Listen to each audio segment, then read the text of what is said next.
믿고 싶지 않은 대참사가 발생했습니다. 이게 정말 현실이라니. 뉴욕의 지하철역에서 승객들의 절규가 울려 퍼지고 있는데요. 지하철을 기다리는 승객을 선로로 밀어 떨어뜨리는 사고가 끊이지 않고 있기 때문입니다. 결국 그날의 비극적인 사고 현장을 절대 잊지 못할 거라던 책임자가 해답을 찾아 한국으로 떠났다고 하는데요. 도대체 무슨 일인지 지금 바로 시작해 보겠습니다. 안녕하세요. 저는 뉴욕 교통청에서 30년째 일하고 있는 제임스 설리번입니다. 90년대 뉴욕 지하철 개혁의 주역이었죠. 하지만 오늘 아침 제가 그토록 자부심을 가졌던 뉴욕 지하철에서 또다시 비극적인 사고가 일어났습니다. 출근 시간 평소와 다름없이 붐비는 42번가 역에 열차가 들어오고 있었습니다. 그때였습니다. 누군가의 비명이 들렸어요. 순식간이었습니다. 여기저기서 비명이 터져 나왔고 기관사는 긴급 제동을 걸었지만 이미 늦고 말았습니다. 그 순간을 저는 절대 잊을 수 없을 겁니다.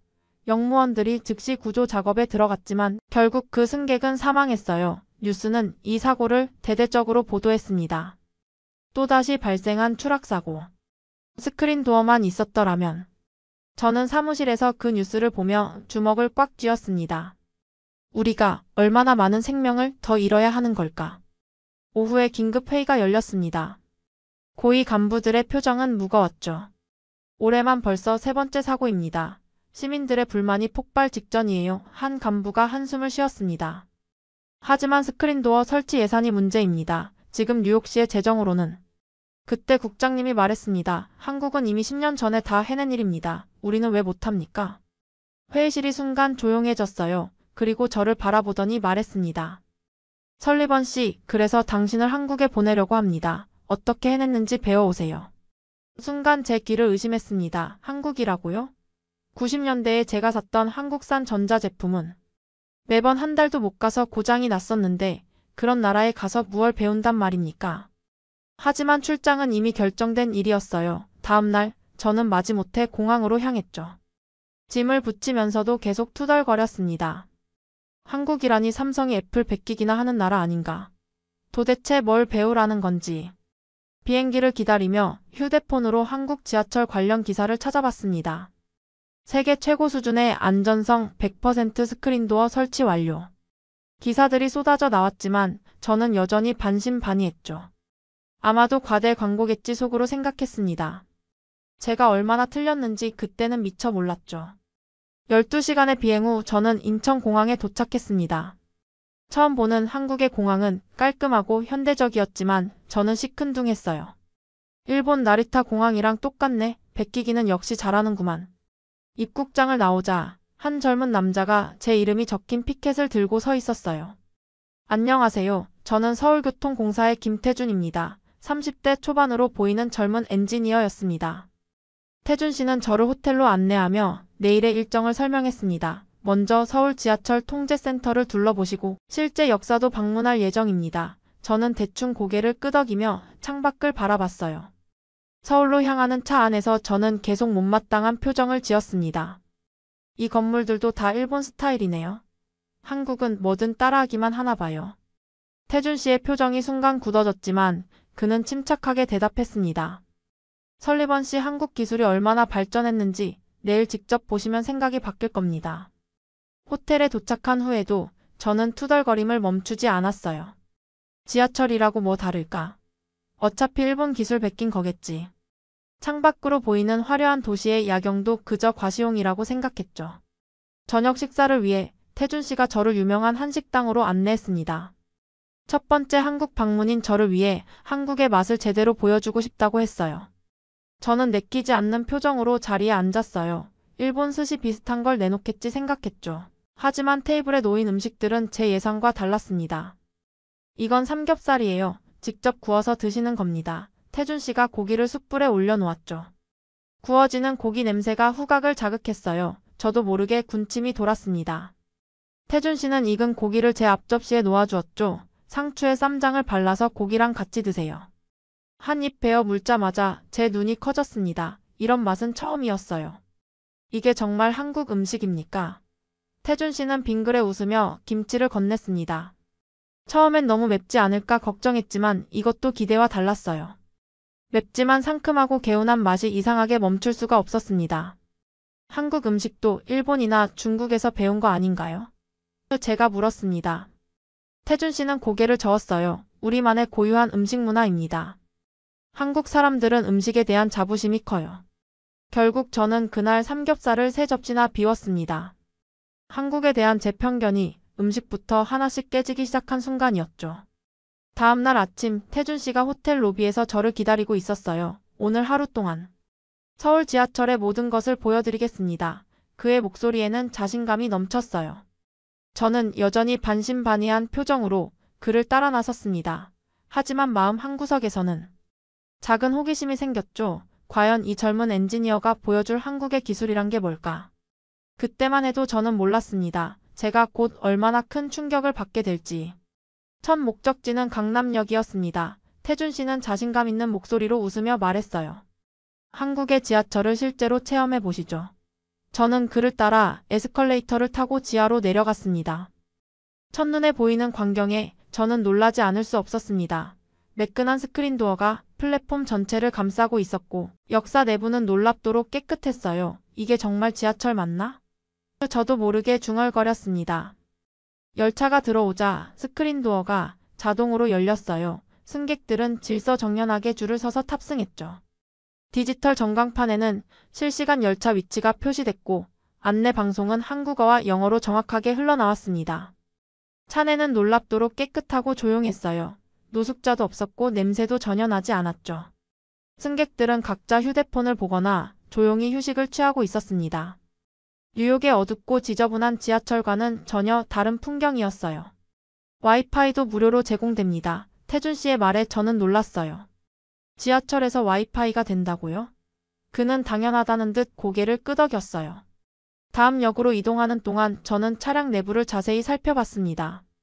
좌석은 편안했고 객차 연결부도 조용했죠. 흔들림도 적었어요. 깨끗하고 좋아 보이긴 하네요. 하지만 이 정도 품질을 유지하려면 유지보수가 관건일 텐데. 이게 얼마나 갈까요? 시설 관리가 쉽지 않을 것 같은데요? 태준 씨는 빙그레 웃으며 10년이 넘었습니다. 라고 대답했어요. 제가 의아한 표정을 짓자 그는 통제실로 저를 안내했습니다. 직접 보여드리겠습니다.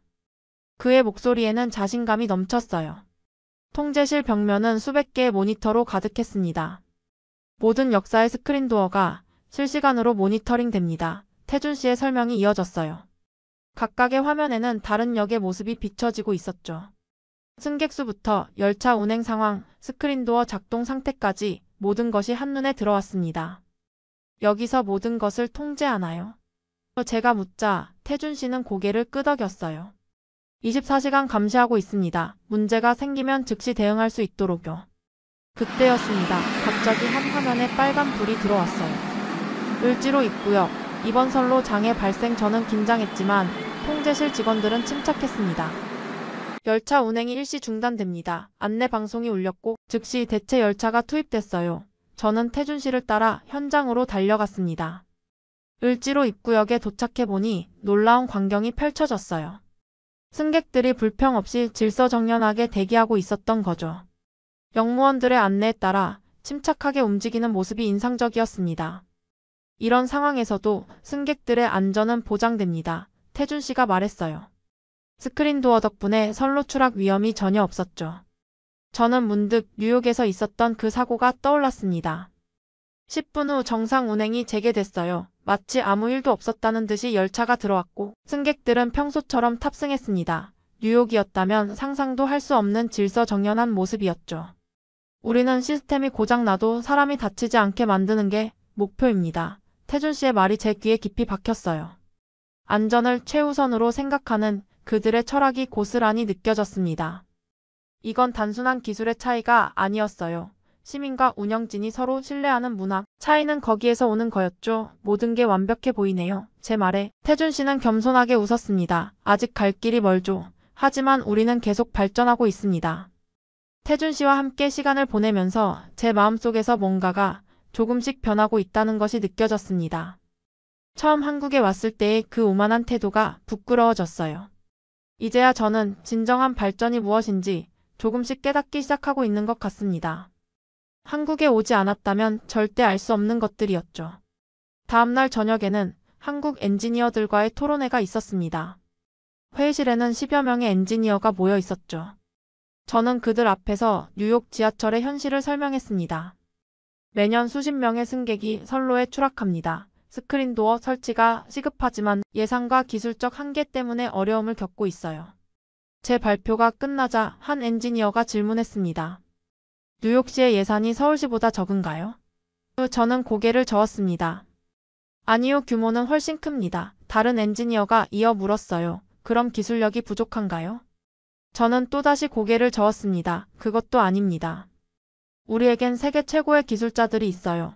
저의 말에 회의실이 조용해졌어요. 그때 태준 씨가 입을 열었습니다. 그럼 무엇이 문제일까요? 저는 잠시 생각에 잠겼습니다. 지난 며칠간 본 것들이 머릿속을 스쳐 지나갔어요. 깨끗한 역사, 질서 있는 승객들, 효율적인 시스템. 도대체 어떻게 이걸 가능하게 한 거죠? 제가 되물었습니다. 태준 씨는 잠시 고민하더니 대답했어요. 기술이 아닙니다. 사람의 마인드 차이죠. 그는 계속해서 설명했습니다. 우리는 시민들이 변화에 적응할 거라 믿었어요. 시스템을 개선하면 그들도 함께 발전할 거라고 믿었죠. 저는 그 말에 깊은 충격을 받았습니다. 미국에선 시민들이 변할 거라 믿습니까? 태준 씨의 질문에 저는 대답하지 못했어요. 우리는 늘 시민들을 탓했죠. 시스템을 함부로 다루고 시설을 망가뜨릴 거라고. 한 젊은 엔지니어가 말했습니다. 처음부터 완벽할 순 없어요. 우리도 수많은 시행착오를 겪었죠. 다른 엔지니어가 덧붙였습니다. 하지만 포기하지 않았어요. 시민들도 우리의 노력을 알아줬고요. 저는 창밖으로 눈을 돌렸습니다. 서울의 밤거리가 반짝이고 있었어요. 지하철은 여전히 질서정연하게 운행되고 있었죠. 결국 신뢰의 문제군요. 제가 중얼거렸습니다. 우리는 시민을 신뢰했고 시민들은 그 믿음에 부응했어요. 태준 씨의 말이 가슴에 깊이 박혔습니다. 우리가 놓치고 있던 건 바로 이거였군요. 시민을 믿는 마음과 변화를 향한 용기. 회의가 끝나고 늦은 저녁을 함께 했습니다. 소주잔을 기울이며 우리는 더 많은 이야기를 나눴어요. 그들의 겸손한 자부심과 끊임없는 혁신에 대한 열정이 느껴졌습니다. 호텔로 돌아오는 길, 저는 계속 생각에 잠겼어요. 우리에게 필요한 건 더 많은 예산이나 새로운 기술이 아니었습니다. 시민을 신뢰하는 마음, 그리고 변화를 두려워하지 않는 용기였던 거죠. 한국에서의 마지막 날 아침 짐을 챙기고 공항으로 가기 전 태준 씨가 마지막으로 남대문 지하철역을 보여주고 싶다고 했어요.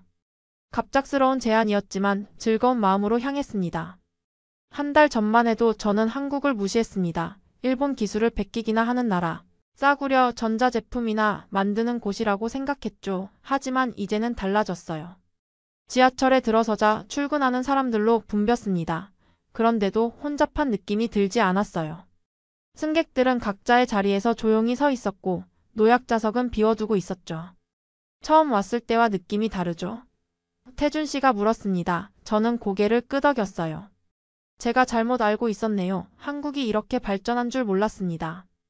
우리는 플랫폼 끝으로 걸어갔어요. 스크린도어 너머로 열차가 들어오는 모습이 보였습니다. 사실 우리도 처음부터 이러진 않았어요. 태준 씨가 말했죠. 90년대만 해도 한국은 미국을 동경했습니다. 뉴욕의 선진 기술을 배우고 싶어 했죠. 그의 말에 저는 놀랐어요. 정말요? 그런데 어떻게?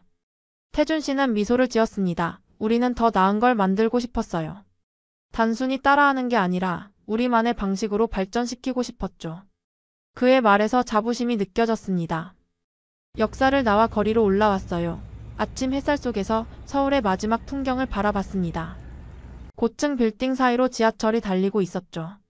제임스지 한국은 한때 당신들이 부러웠어요. 태준 씨가 말했습니다. 이제는 우리가 롤모델이 될 수도 있겠죠? 그의 말에는 비웃음이나 거만함이 없었어요. 그저 담담한 자부심뿐이었죠. 저는 씩 웃으며 그의 손을 잡았습니다. 인정할 건 인정해야죠. 태준 씨 덕분에 많이 배웠습니다. 우리는 따뜻한 악수를 나눴어요. 공항으로 가는 차 안에서 저는 창밖을 바라봤습니다. 서울의 거리 질서정연한 교통, 그리고 그 속을 달리는 지하철. 한 달 전과 같은 풍경인데 제 눈에는 전혀 다르게 보였어요. 다음에 또 올게요. 제가 말했습니다. 태준 씨는 웃으며 고개를 끄덕였죠. 그때는 더 발전한 모습을 보여드리겠습니다. 비행기에 오르며 저는 생각했습니다. 기술은 따라할 수 있지만 사람의 마음가짐은 쉽게 바뀌지 않는다고요. 한국의 발전은 단순한 모방이 아닌 끊임없는 혁신과 시민들의 협조가 만들어낸 결과였던 겁니다. 공항에서 집으로 돌아오는 길, 뉴욕의 거리가 낯설게 느껴졌습니다. 지저분한 역사, 고장난 에스컬레이터, 시끄러운 객차까지 한국의 질서정연한 모습과는 너무나 달랐죠. 다음날 아침 사무실에 출근하자 후배 엔지니어들이 저를 반겼어요. 선배님, 한국은 어땠어요? 저는 잠시 생각에 잠겼습니다. 우리가 배울 점이 많더군. 우리도 바뀔 수 있어. 문제는 바꿀 용기가 있느냐는 거지. 후배들의 눈이 호기심으로 반짝였죠. 오후에 고위 간부 회의가 열렸어요. 저는 한국에서 찍어온 사진들을 하나씩 보여줬습니다. 깨끗한 역사, 자동화된 시스템, 그리고 무엇보다 질서 있는 시민들의 모습. 예산 문제가 있습니다. 한 간부가 말했어요. 다른 간부도 거들었죠. 뉴욕 지하철은 너무 오래돼서 도입이 어렵습니다. 익숙한 변명들이었습니다. 저는 조용히 마지막 사진을 띄웠습니다. 한국의 옛날 지하철 사진이었어요. 한국도 30년 전엔 우리와 같았습니다. 그런데 지금은 우리가 그들의 기술을 배우러 가야 하는 상황이 됐죠. 회의실이 조용해졌습니다. 저는 계속해서 말했어요. 이제 우린 선택해야 합니다. 또 사고를 기다릴 건가요? 아니면 변화를 시작할 건가요? 침묵이 흐르다가 한 간부가 입을 열었습니다. 어디부터 시작하면 되겠소? 저는 주머니에서 태준 씨가 준 서울교통공사 배지를 꺼냈어요. 며칠 후 첫 번째 스크린도어 공사가 시작됐습니다. 42번가 역사였어요. 한 달 전 그 사고가 있었던 바로 그곳이었죠. 시민들은 공사 현장을 호기심 어린 눈으로 바라봤습니다. 저는 공사 현장을 지켜보며 생각했어요. 이제 뉴욕도 변할 수 있다고. 중요한 건 첫걸음을 내딛는 거라고. 태준 씨가 했던 말이 떠올랐습니다. 우리도 할 수 있습니다. 그리고 6개월 후 42번가역에 스크린도어가 설치됐어요. 시민들은 처음에는 어색해했지만 곧 적응했죠. 다른 역에서도 공사가 시작됐습니다. 저는 태준 씨에게 사진을 보냈어요. 우리도 시작했습니다. 그가 보낸 답장에는 이렇게 적혀 있었죠. 변화는 용기에서 시작됩니다. 이제 뉴욕 지하철도 새로운 길을 걷기 시작했습니다. 늦었지만 변화는 시작됐어요. 우리의 첫걸음이 어떤 결과를 가져올지 저는 설렜습니다. 이제 우리 차례였으니까요. 앞으로는 자주 한국에 방문해 다양한 기술과 문화를 경험할 생각입니다. 한국이 아니었다면 뉴욕의 변화는 시작도 하지 못했을 테니까요. 오늘의 사연은 어떠셨나요? 이야기가 재미있으셨다면 좋아요와 구독하기 꼭 눌러주세요. 더 재밌는 이야기를 소개해드리는데 큰 힘이 된답니다. 그럼 더 좋은 영상으로 찾아오겠습니다.